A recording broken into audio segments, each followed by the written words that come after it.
Bħalissa pajjiżna qed jospita l-Offshore Racing Congress, avveniment fejn 38 dgħajsa minn 12 pajjiż differenti se jkunu qed itelqu bejniethom. L-ospitanti ta' dan il-Kampjonat Ewropew se jkunu Royal Malta Yacht Club u 9 dgħajjes se jinstaqu b'ekwipaġġ Malti.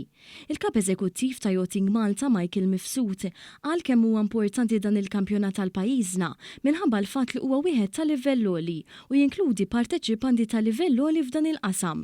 Ma dawn il-kampjonati jew madwar 400 atleta illi ovvjament rridu akkomodazzjoni, rridu jiklu, rridu jużaw servizzi u għalhekk iħallu impatt fl-ekonomija tal-lokal.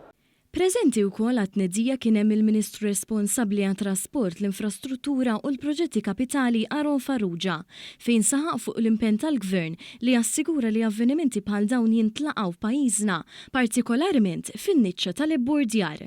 Huwa kompla jgħid kif pajjiżna għandu l-kapaċità li jiżviluppa f'ħab ewlieni tal-ibburdjar fil-Mediterran.